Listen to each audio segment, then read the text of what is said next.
cash stuffing muna tayo. Hindi ito aesthetic perfection ha, totoong buhay lang. Last year, tinry ko talagang unahin yung savings tapos pagkasyahin yung matitira sa expenses. Pero honestly, hindi siya nag-work sa akin. May mga panahon talaga na may mas importante munang bayarin. Yung hawak kong pera ngayon, nabawasan na to. Bayad na online yung amortization ng 2 bahay na hinuhulugan namin, internet at kuryente. Kaya kung mapapansin mong hindi ganun kalaki yung cash, at least bayad na yung ibang need bayaran. Hehehe.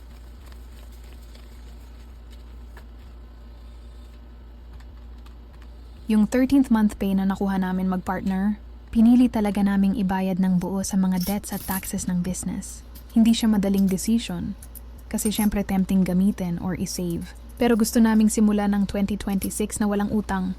Fresh start talaga, purong budget lang. Walang hinahabol na bayarin. Minsan hindi mo agad makikita yung pera, pero mararamdaman mo yung gaan. Yun yung binabayaran namin. Peace of mind.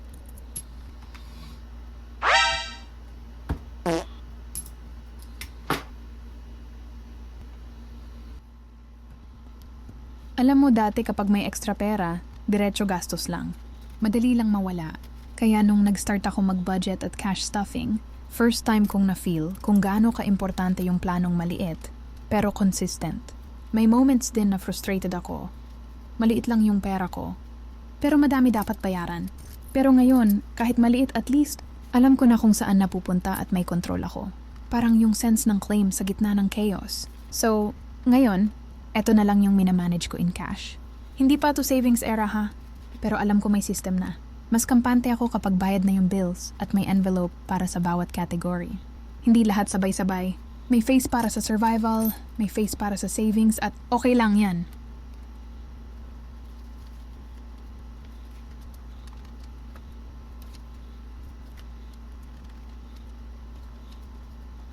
Kung nasa phase ka rin na responsibilities muna bago savings, okay lang. Iba-iba ang timing natin.